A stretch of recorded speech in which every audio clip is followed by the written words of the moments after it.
Buenos días a todos. Me gustaría preguntar, antes de empezar, ¿cuántos de los aquí presentes estáis asumiendo la lectura anual de la Biblia para este año 2013, según el programa? ¿Podéis levantar la mano? Así yo tengo una idea relativa. Algunos ya sabía. Vale, muy bien. 5, vale, muy bien, perfecto. Para tener una idea y, bueno, también para saber quiénes lo estamos haciendo, para comentar unos con otros y poder hablar como lo llevamos, así nos empujamos un poquito. No sé si ya estamos con algún retraso o vamos al día. Génesis es un libro muy interesante que nos toca leer ahora mismo. Y a los demás hermanos, hermanas, pues animaros, ya sea con ese plan o cualquier otro plan o programa que queráis realizar, la lectura de la Biblia, como nos decía Daniel Baluja el domingo pasado, es algo clave para nuestro crecimiento. Aún queda alguna hojita ahí atrás por si alguno quiere asumir este programa de lectura anual de la Biblia de forma cronológica, más o menos, relativamente cronológica. Muy bien, pues habiendo dicho esto, vamos a dar comienzo al tema de hoy, que como bien decía Félix, arrancamos con el libro de Hebreos, un libro pues yo creo que muy apasionante. Una de las ilustraciones que en la Biblia encontramos y que comentamos a menudo es la consideración de la vida cristiana como una carrera. Y la verdad que es una ilustración bastante gráfica. Sabéis principalmente quien la definió más fue el apóstol Pablo, que nos contaba como eso, la vida cristiana es como una carrera. En un momento hay el pistoletazo de salida, algunos hemos decidido emprender esta carrera de seguir a Jesús hasta la meta y pues allí vamos corriendo con dificultades, a veces nos paramos, nos desviamos un poquito, volvemos, tropezamos, nos cansamos.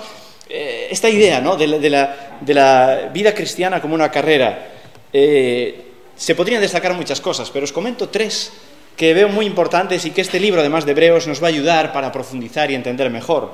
En una carrera, una de las cosas para correr bien, pues es ir ligeros de peso. Lógicamente, imagínate tú, no sé si recordáis en alguna carrera que participasteis. Yo siempre me tengo que remontar a mi etapa de estudiante, de instituto, no tanto, ya hasta antes, de primaria, y esas carreras que había que hacer. Algunos recordaréis las Olimpiadas, ¿no? Los jóvenes de esta iglesia que eran niños, ahora ya son jóvenes, y que participasteis en las Olimpiadas, estas que se hacen en Coruña una vez al año. Como en esas pistas de atletismo vas corriendo y claro, imagínate ir corriendo esa carrera con un peso de 10 kilos encima. Aquí, una mochila de 10 kilos, o de 15, o de 20. ¿Qué tal lo llevarías? Aparte de que seguro que nos darían explicaciones que con eso hay más rozamiento, con lo cual vas más lento, pero además, claro, te cansas antes, en fin, ¿no? Andas más cargado, agobiado con esta carrera, probablemente vas a correr peor. Así que andar ligeros de peso es un aspecto importante. Y este libro, en el capítulo 12, versículo 1, nos dice, que conocemos muy bien esta frase: en la carrera cristiana, despojémonos de todo peso y del pecado. 2 palabras que cuando llegue su momento, el capítulo 12 lo estudiaremos en profundidad, pero son 2 palabras, 2 aspectos distintos, 2 tipos de cargas que podemos estar llevando en nuestra vida cristiana y que hay que despojarse. Hay pesos que no tenemos que llevar. No son pecados en sí, son pesos, son cargas, son problemáticas que hemos de descansar en el Señor, como esta mañana cantamos. Y es un aprendizaje que cuesta, ¿verdad?, aprender a descansar las cargas estas en el Señor, las cargas distintas. Y luego tenemos el pecado. El pecado sí que son 1000 kilos. 1000 kilos encima. Con esto no puedes correr la carrera cristiana. El pecado y el peso hay que despojarse de él. Ir ligeros de peso es una cosa. Otra cosa es la constancia, la perseverancia. Yo me acuerdo de un profesor de educación física que me decía: Esteban, vete siempre al mismo ritmo. No andes a cambiar, no andes a acelerarte, luego vas lento, luego te aceleras. Eso te cansa muchísimo más. En una carrera es importante constante, ¿vale? Otros van, se embalan, tú sigue, constante, perseverando, porque la clave es no que corras de repente y digas ya voy el primero y luego no llegues a la meta. Lo importante es llegar a la meta. Así que la constancia es otra cosa importante, y este libro también nos enseña que debemos correr con paciencia. Y la palabra paciencia implica con aguante, implica con constancia, con perseverancia. Esa es la palabra. Así que corramos con perseverancia, perseverando en esta carrera cristiana. No vamos a trompicones, hay que ir a un ritmo constante. Y también no perder de vista la meta. Cuando uno pierde de vista la meta se desanima, cuando uno mira para los lados pierde tiempo, es fácil que te desvíes, es fácil que tropieces, si tú no tienes tu mirada fija en la meta, en el objetivo final donde hay que llegar. Y sabemos, la Escritura nos dice, y es uno de nuestros lemas para este año 2013, que los ojos tienen que estar puestos en Jesús, en nadie más. Los ojos puestos en Jesús. Jesús es la meta a la cual nosotros queremos llegar. Por eso decíamos en este año 2013, el lema general es una iglesia en movimiento, porque justamente se nos impulsa en medio de esta carrera cristiana en la que estamos cada uno de nosotros y como iglesia, para animarnos, para ayudarnos. Corremos juntos, hermanos, no estamos compitiendo, corremos juntos en esta carrera cristiana. No estamos para ponernos tropezones en nosotros, al revés, para animarnos a correr, a avanzar. La iglesia debe estar en movimiento, no debemos estancarnos, no podemos distraernos con lo que nos paraliza o llevar pesos que a veces nos imponemos, otros nos imponen, que impiden llegar a la meta. Pero ha de ser una iglesia, para que avance bien, con los ojos puestos en la verdadera meta. Y esa meta, pues está claro, que no la ponemos los hombres, o no debemos ponerla nosotros, sino que es una meta que nos viene dada, es la meta que tiene que ver con los ojos puestos en Jesús. Y este libro de Hebreos, entonces, nos dice, pon los ojos en Jesús. Hermano, hermana, pon los ojos en Jesús, mírale a Él, mira a Jesús, así puedes correr bien. Y entonces nos presenta a Jesús. ¿Y cómo nos lo presenta este libro de Hebreos? Nos dice que Cristo es lo mejor. Jesús es el mejor, es lo mejor. Jesús es superior. Y a lo largo de estos primeros capítulos encontramos que Jesús es superior a los profetas, Jesús es superior a los ángeles, Jesús es superior al padre Moisés, Jesús es superior a Josué, a Aarón. Jesús es superior a todo aquel ritual del Antiguo Testamento, que sabíamos que era un ritual puesto en perspectiva para que llegase lo perfecto, que era Cristo mismo. Cristo es mejor, trajo un mejor pacto. Tenemos un antiguo pacto y un nuevo pacto, un Antiguo Testamento, un Nuevo Testamento. Jesús ha traído un mejor pacto, un mejor santuario, un santuario no hecho de manos. Ya no hay que ir a adorar al tabernáculo ni al templo, adoramos a Dios en cualquier lugar. La presencia de Cristo está en todos los lugares, y un mejor sacerdocio. Aquel sacerdote, sumo sacerdote, una vez al año que entraba para hacer el sacrificio, personas imperfectas, personas limitadas. Cristo es perfecto. Cristo es superior en todos los sentidos. Mira a Jesús, porque es lo mejor. Mira a Jesús porque es lo mejor. Cristo es lo mejor, Cristo es superior. Cristo también nos ayuda en contraste con aquellos que abandonan en la carrera. La apostasía. Este libro nos va a hablar y nos va a dar toques muy fuertes, hermanos, para aquellos que empiezan a correr y abandonan la carrera. Lo triste, ¿verdad?, en muchas personas que quizás conocemos. La tentación que igual algunos de nosotros hemos tenido. La lucha que igual algunos de nosotros estamos teniendo. No. Firmes, persevera hasta el final. La clave es que llegues hasta el final. Cristo es superior. Nos hablará de Cristo y la apostasía. Nos hablará que Cristo es el autor de la fe. Cristo es el que nos puede dar la confianza para llegar a la meta. Nos hablará de Cristo y el contraste con lo que implica la carrera cristiana, como hemos visto. Capítulo 13 y el último nos va a hablar de Cristo y la conducta cristiana. Así que mira a Cristo. Miraremos a Jesús y a través de este libro encontraremos estudiaremos estas cosas. El libro de Hebreos, seguro que cada uno podría ponerle un tema. Yo he arriesgado un poquito por este y también compartido por otras personas, que nos diría perseverar en la fe en Cristo, que es muchísimo mejor. En Cristo, que es el mejor, que es lo mejor, que es superior. Perseverar en la fe en Cristo. Perseverar en la fe en Cristo. Este es el tema, o podría ser el tema central de este libro. El estilo de este libro es curioso porque es un estilo un poco peculiar y diferente a lo que estamos acostumbrados en el Nuevo Testamento. Algunos dicen, y realmente cuando lo lees parece que es algo así, empieza como un tratado de teología, hablando de Dios y cómo Dios se revela, después va tomando forma como de una predicación, un sermón que se nos exhorta, y finalmente termina como una carta, con su despedida típica. Pero no empieza como una carta, como otras cartas. Empieza distinto y termina sí como una carta. Este es un poco como diferentes estilos a lo largo de este libro. El autor, pues, no me he atrevido a poner ahí un nombre. Hermanos, me dediqué un poquito de tiempo y consulté diferentes opiniones y todavía no tengo mi convicción personal de quién ha podido ser. Algunos dicen, quizás la mayoría, que fue el apóstol Pablo. Otros dicen que fue Lucas. Otro que fue Clemente de Roma. Otro que fue Apolos, por ejemplo Lutero, ¿no? Decía que era Apolos. Otro Bernabé. Y también se ha dicho que fuera Priscila, la mujer de Aquila, ¿no? Priscila, que fuera la que también escribiera este libro. Fijaros cómo hay diferentes versiones. La del apóstol Pablo está sobre todo secundada o apoyada por la referencia que hace en capítulo 13-23 a Timoteo. Sabemos que trabajaba de una forma muy estrecha. Si menciona a Timoteo como un compañero, como alguien que está ayudándole en el ministerio, sería posible que fuera el apóstol Pablo. Encontramos además unas afinidades grandes entre el pensamiento y el lenguaje de Pablo y del libro de los Hebreos. Por ejemplo, citas de Corintios, de Gálatas, de Efesios, de Romanos y de Filipenses, libros escritos sí con la autoridad de Pablo y atribuidos a él. Él mismo se presenta como autor de estos libros. Tienen muchas similitudes en estos dos aspectos, en lenguaje y en pensamiento, similares a lo que Hebreos tiene. Esto para algunos es de mucho peso, como para decir, si hay tanta similitud, probablemente ha de ser el mismo autor. Pero también hay alguna cosa en contra, y es el estilo y la gramática de este libro. Parece que también es un estilo diferente al típico estilo del apóstol Pablo, y la gramática también, la construcción de las frases también parece que encuentran diferencias. Entonces algunos dicen, ¿ves? Probablemente no sea el apóstol Pablo, porque por estas diferencias que se ven. Y en especial hay un detalle interesante que a muchos les hace dudar, y es que Pablo tiene algo típico en todas sus cartas. ¿Sabéis lo qué? ¿Qué es lo que hace? Las firma. Él, de alguna forma, no trabaja normalmente con el anonimato.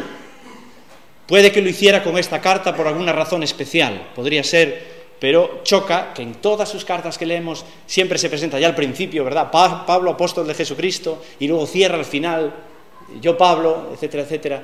Es decir, él firma sus cartas y esta carta no aparece firmada por nadie en ningún momento. Bernabé, porque estuvo en Chipre y dominaba, digamos, lo que es el estilo de Alejandría, que parece que es el estilo de este libro, un estilo más de corte griego. Conocía muy bien a Pablo, así que si hay influencia de Pablo, podía ser que Bernabé lo tuviese o comentase cosas parecidas a las de Pablo porque le conocía. Lucas también tiene un estilo y un vocabulario en el Evangelio, en el libro de Hechos, muy parecidos a los de Hebreos. Apolos era un judío de Alejandría y también dicen que el estilo es un estilo que podría familiarizarse con eso, y Apolos y Pablo sabemos que han tenido mucha relación. Priscila, pues también lo han supuesto, aunque sea más o menos descartado, porque en el capítulo 11, versículo 32, hay una palabra que en nuestra traducción no aparece, pero sí en el original, que hace referencia a una, digamos, ¿cómo se dice? Es una referencia masculina del autor. Dicen, entonces sería raro que fuese una mujer, porque ahí hay unas palabras que hacen referencia a una expresión masculina. En fin, bueno, hermanos, seguro que algunos de vosotros tenéis ya vuestro criterio formado, otros no. En esencia, sabemos que Dios habla. Dios ha hablado. Y eso es lo importante de esta carta. ¿Alguna referencia, alguna cuestión más? Los destinatarios, judíos cristianos. El autor, capítulo 13, versículo 24, escribe desde Italia, aunque muchos dicen que escribía a cristianos que estaban en Roma, y esto lo sacan de documentos extrabíblicos, no del propio texto, que escribían a cristianos o judíos convertidos que vivían en Roma. Lo que sí sabemos es que el autor estaba en Italia y podría ser que escribiera a judíos cristianos en Roma. Si acaso sí que se nota que escribe a judíos cristianos. La fecha se ubica entre el 60 y el 70, es decir, debe ser antes de la destrucción del templo, en el año 70. Eso vemos las referencias, capítulo 8, versículo 13, capítulo 10, versículo 11, capítulo 13, versículo 11, donde se nos sigue hablando del sistema del Antiguo Testamento, del Antiguo Pacto, el sistema de funcionamiento que todavía existía, es decir, todavía existía el régimen del templo, entonces todavía no había sido destruido. Por lo tanto, tiene que ser antes del 70, así que casi la mayoría los sitúan, unos ponen 60 y tantos, 63, 65, 69, entre el 60 y el 70 después de Cristo. Y el propósito de este libro, algunos propósitos que destacaría: advertir del peligro de abandonar la carrera, advertir del peligro de la apostasía, de renunciar a la fe, impedir la vuelta al judaísmo, que veremos en algún texto que era algo que estaba ocurriendo también o que había una tendencia a esto. Como hemos visto, presentar a Jesús, que es el protagonista de este libro y de toda la Biblia, como superior, y alentarles a mantenerse firmes en la fe. Perseverar, perseverancia, es una de las cuestiones claves también en este libro. Estos son algunos de los propósitos. Así veremos palabras clave que son mejor, pacto, promesa, permanecer, fe y esperanza. Son claves porque entendemos que le dan sentido a este texto y son palabras que suelen estar repetidas, tratadas de forma reiterada durante la exposición. Versículos clave, creo que cada apartado que vamos a desarrollar tiene su versículo clave, pero quizás yo me arriesgaría a definir como claves de todo este libro, capítulo 12, versículo 1 y 2. Por tanto, puesto que tenemos en derredor nuestro tan grande nube de testigos, todos estos hombres y mujeres de fe del Antiguo Testamento, despojémonos también de todo peso y del pecado que tan fácilmente nos envuelve, y corramos con paciencia la carrera que tenemos por delante, puestos los ojos en Jesús, el autor y consumador de la fe, quien por el gozo puesto delante de él soportó la cruz, menospreciando la vergüenza, y se ha sentado a la diestra del trono de Dios. Dos textos, quizás dos versículos que nos pueden servir como clave de todo este pasaje. Esto entonces, hermanos, como forma introductoria para situarnos referente a este libro. Y a continuación, para hoy, los 3 primeros versículos para reflexionar en ellos en los minutos que nos quedan. Dice así, que Dios, habiendo hablado muchas veces y de muchas maneras en otro tiempo a los padres por los profetas, en estos postreros días, nos ha hablado por el Hijo, a quien constituyó heredero de todo y por quien asimismo hizo el universo. Empieza diciendo Dios. Y Dios está en el principio de todo. Cuando arrancamos este versículo 1 de este capítulo 1 de Hebreos, rápidamente podemos encontrar conexiones con dos textos en la Biblia también que arrancan con Dios. Génesis 1.1, Dios en el principio de todo, Dios el Creador. Acabamos de estudiar el año pasado Juan 1.1, en el principio era el verbo era con Dios y el verbo era Dios. Dios está en el principio de todo. Dios es el motivador, es el impulsador, es la fuerza, la fuente, es el que es, ¿verdad? Entonces tenemos un arranque en Hebreos similar a estos textos claves en la Escritura como Génesis y el Evangelio de Juan. Y lo que Dios ha hecho es, habiendo hablado, Dios ha hablado, Dios se ha revelado, de verdad, Dios ha traído un mensaje, Dios se ha dado a conocer. Ha hablado, habiendo hablado, muchas veces. La palabra veces aquí significa porciones, fragmentos, papiros, esa es la palabra literal para esto. Dios ha hablado, quizás porque esta ha sido la fuente donde se han recogido en estos materiales, de alguna forma, esta revelación de Dios, aunque ha habido diferentes etapas en la historia, que Dios ha hablado muchas veces y lo ha hecho de muchas maneras, lo sabemos. Dios, como habló a través de sueños, habló a través de ángeles, habló a través de personas que Dios ha utilizado para revelar su mensaje, como viene ahora a continuación, los profetas. Dios ha hablado a través de experiencias, Dios ha hablado a través de la naturaleza, Dios ha hablado muchas veces y de muchas maneras, de formas variadas. En otro tiempo significa hace mucho, antiguamente podríamos decir, Dios ha hablado, habiendo hablado antiguamente,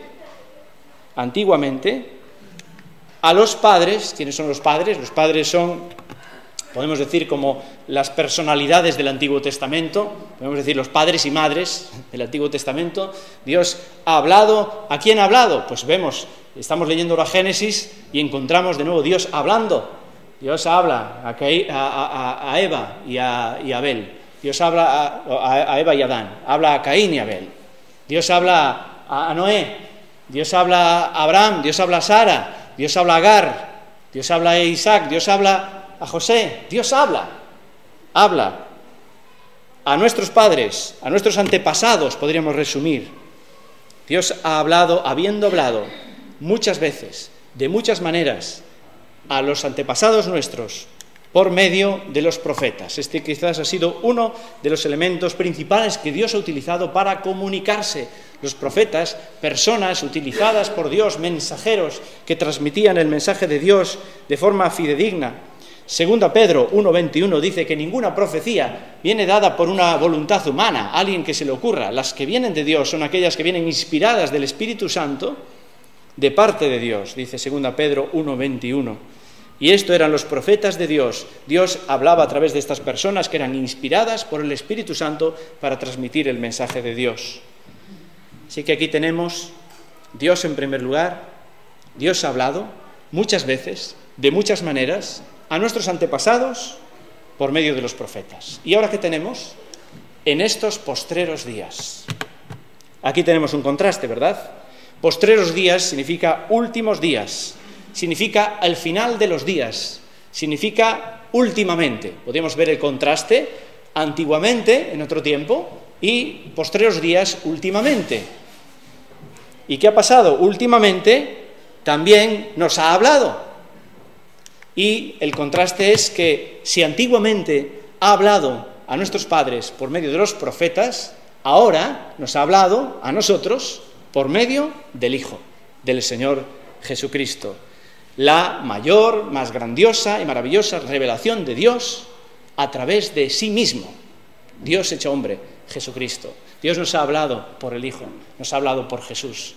Últimamente, la última revelación, no hay más, ha sido la revelación en la propia persona del Señor Jesucristo, a quien constituyó heredero y por quien asimismo hizo el universo. El hilo conductor realmente está ahí.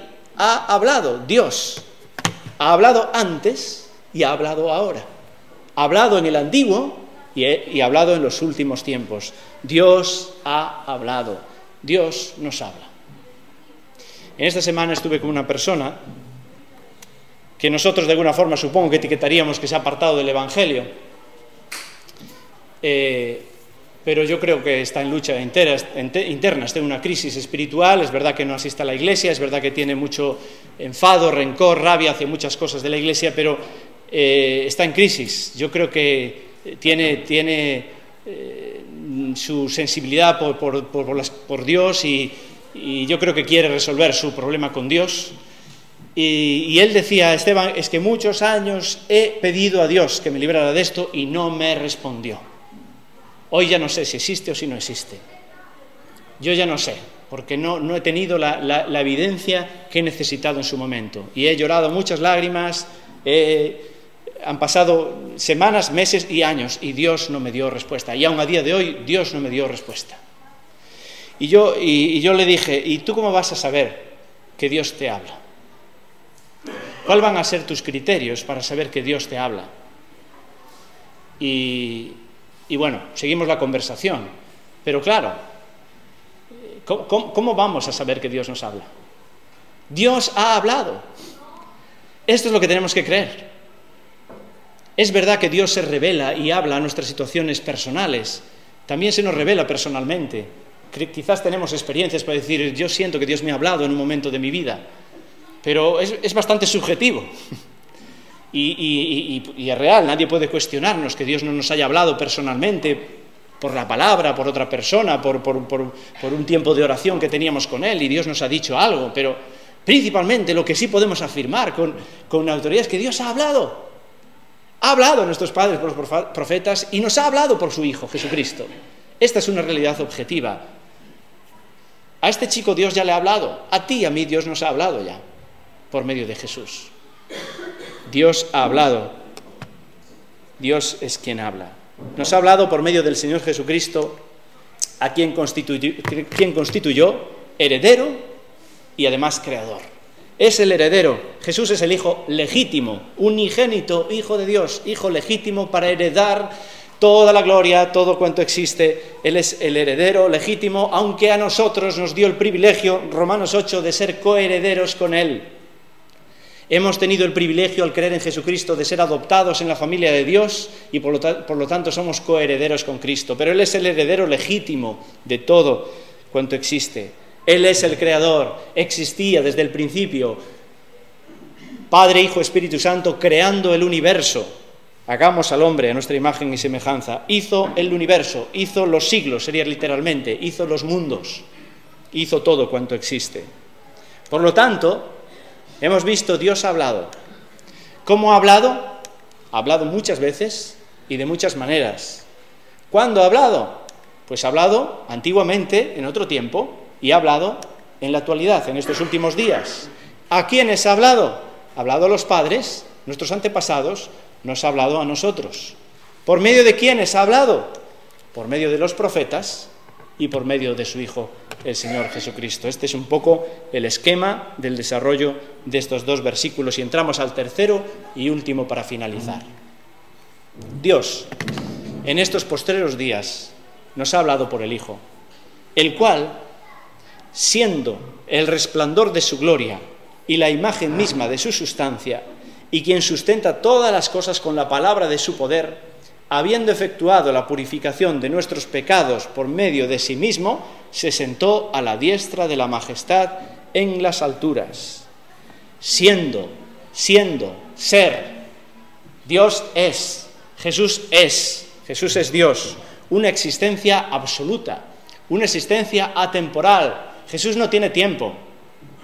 Jesús no nació en el año 0 o -1 o 1 de nuestra época, de nuestra historia. Es verdad que nació un niño y se le llamó Jesús. Jesús existía desde siempre. Fue en el momento en que se hizo hombre, pero Jesús ya existía. Jesús es preexistente. Jesús no está sujeto a algo temporal, aunque provisionalmente se sujetó a algo temporal cuando vino a esta tierra, donde nació, creció y se murió y resucitó. Pero Jesús está por encima de eso. Jesús es atemporal. Jesús siendo y lo que es, fijaros la descripción, dos cosas. Resplandor de su gloria, de la gloria de Dios. Es el resplandor de la gloria de Dios. Estaba pensando qué imagen podía servir y de alguna forma me acordaba de lo que podemos ver a menudo, y es el mismo sol. A veces tanto cuando está saliendo como cuando se está acostando, igual más cuando se acuesta, cuando está un día un cielo muy despejado, que sale un brillo tremendo. Sale una luz increíble, ya no vemos al sol, pero sale un resplandor, sale una luz. Jesús es el resplandor del sol. Esa luz es del sol también, porque Jesús también es el sol, Jesús también es Dios. Pero en algún sentido, cuando Jesús vino y se hizo hombre, fue el brillo, fue el destello, que es esta palabra, fue el reflejo de la gloria de esa luz de Dios para los hombres. Esto es lo que quiere decir. Así que el resplandor de su gloria es el aspecto externo de la deidad de Jesús. Jesús es Dios y el aspecto externo manifestado hacia afuera de su deidad es el resplandor, el brillo que salió de él, que cualquiera que le veía decía, este no es normal, este es Dios. Verdaderamente, este es Hijo de Dios. La siguiente imagen dice, Él es el resplandor de su gloria, de la gloria de Dios, y también es la imagen misma de su sustancia, y esto quizá refleja el aspecto interno de la deidad. El resplandor, el brillo hacia afuera, el aspecto externo de que es Dios, pero su sustancia en su interior, la sustancia de qué está hecha, quién es, de qué está hecho Jesús, es Dios también, porque es la imagen misma de su sustancia. Colosenses 1:15, Él es la imagen del Dios invisible. Se refiere a una representación exacta, es una precisa reproducción del original, exactamente igual. Y aquí creo que la figura, ponía un comentarista, que se recoge de las monedas acuñadas que llevan, acuñado llevan la imagen del rey, del representante, del presidente, ¿no? Esta es la idea, ¿no? Ahí está fijado, ahí está representado. Eso representa al rey, tiene toda o el presidente, o el gobernador, o lo que sea, representa a esa persona, toda su autoridad. Es una representación. Literalmente dice la impronta misma de la naturaleza de Dios. Eso es Jesús, la impronta misma de la naturaleza de Dios. En su parte externa, su deidad manifestada por el resplandor de su gloria, interiormente es la imagen de su sustancia. La misma sustancia es Dios, la misma sustancia es Jesús. Y ahora nos dice lo que hace. ¿Qué hace? Sustenta todas las cosas con la palabra de su poder. Sustenta todas las cosas. Sustentar implica algo dinámico. La palabra literalmente allí es lleva todas las cosas. ¿A dónde las lleva? Las lleva a un fin. Jesús está guiando, dirigiendo. Él tiene todo el control. Él guía las cosas hacia un fin. Él sustenta en este sentido de llevar las cosas hacia un fin y por el poder de su palabra. El poder de su palabra en el Génesis. Sea la luz, y fue la luz. El poder de su palabra cuando pisó esta tierra y le dijo a Lázaro, sal fuera, y Lázaro salió. Un hombre muerto volvió a la vida. El poder de Jesús diciéndole a un paralítico, levántate y anda, se levanta y anda, el poder de la palabra de Jesús. El poder de la palabra de Jesús en la cruz diciendo, consumado es. Palabras poderosas que traían la oferta de salvación para todos nosotros. La obra estaba concluida, ya no tienes que hacer nada tú, todo lo hizo Él. El poder de la palabra de Dios, el poder de la palabra de Jesús.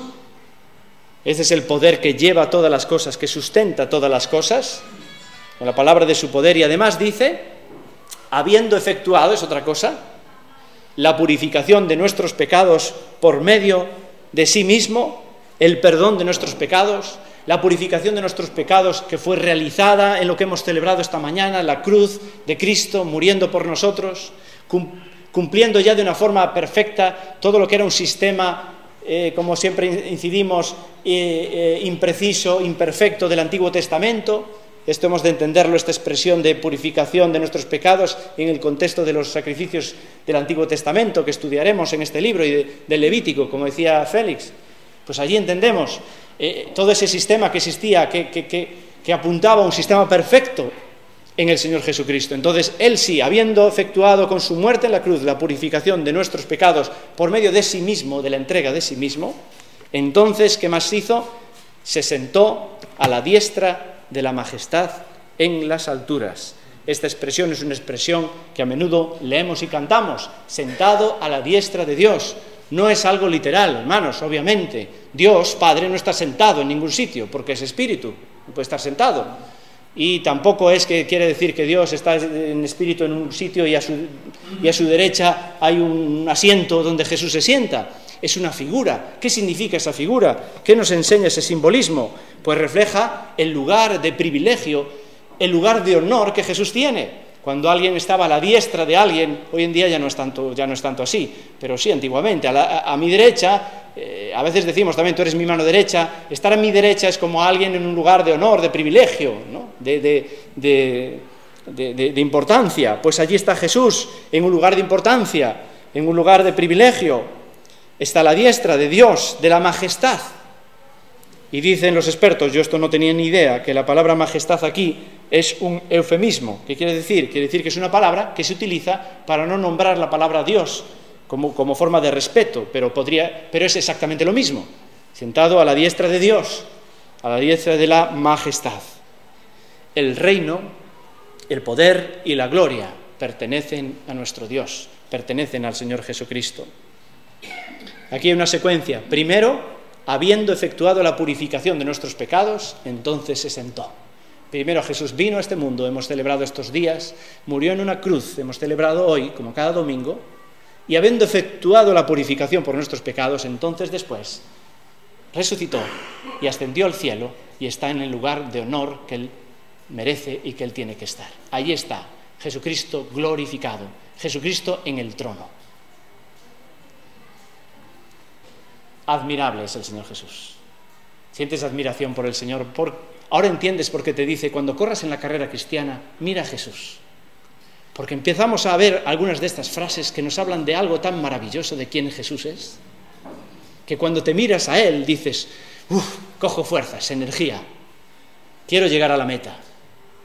El Cristo vencedor es el que quiere también asegurarnos la victoria en esta carrera, poder cruzar la meta y llegar a su presencia, ser fieles hasta el final. Creo que esto es una introducción que espero que nos despierte el gustillo, el interés, la pasión, porque quiero saber más. El libro de Hebreos es un libro que nos va a enseñar a correr la vida cristiana. El libro de Hebreos nos va a enseñar cómo debemos hacerlo. Nos va a dar ánimo y nos va a advertir para que mantengamos nuestra fe hasta el final. Y principalmente nos presentará al Señor Jesucristo, porque cuando fijamos nuestra mirada en Él, entonces tenemos victoria. Que Dios nos ayude, nos bendiga y nos motive para estudiar este libro y cada cosa que Dios nos hable a través de este libro, poder recibirla en nuestro corazón, guardarla y aplicarla en nuestra vida. Pidamos ayuda a Dios para que nos bendiga con todo esto y démosle gracias por el Señor Jesucristo. Señor Dios Padre, te damos gracias por Jesucristo, nuestro Salvador, el Señor del universo, el Señor de todo. Te damos gracias por su vida, por su existencia desde siempre. Te damos gracias por su vida, bajar a este mundo, tomar forma de hombre, limitaciones que Él adquirió voluntariamente por amor a nosotros. Gracias por su muerte en la cruz. Gracias por la vida, gracias por la resurrección. Gracias porque hoy está recibiendo honores, los honores que merece. Él es el Señor de todo, Él es el Rey de reyes y Señor de señores, como decimos, y entendemos que esté a la diestra del Padre, que esté siendo glorificado. Y oh nuestro Dios, queremos poner nuestra mirada en Jesús, mirándole en cada etapa de la revelación que hemos tenido de Él, para seguirle, para imitarle y para mantenernos firmes hasta el final. Señor, pedimos que nos ayudes en nuestra carrera cristiana. Pedimos, Señor, que nos des las fuerzas, que nos ayudes a liberarnos de los pesos, de los pecados que a veces nos atrapan, que no nos dejan correr bien. Señor, que nos libres de mirar a los lados para mirar hacia adelante, para mirar a Jesús. Oh Señor, que nos des perseverancia, constancia hasta el final. Te pedimos tu ayuda, la bendición en nuestra vida de forma individual y la bendición para tu pueblo, para esta iglesia. Pedimos una vez más, Señor, que este año 2013 sea un año de crecer en nuestra fe en ti, en nuestro compromiso contigo, de correr mejor, de reflejar mejor a Cristo con nuestra vida y con la vida de la iglesia. Pedimos bendición para nosotros y damos gracias por la bendición que es tener tu palabra, tener la revelación en tu palabra y tener la revelación de tu Hijo Jesucristo. Te damos gracias por ello y te alabamos en el nombre de Jesús. Amén, Señor.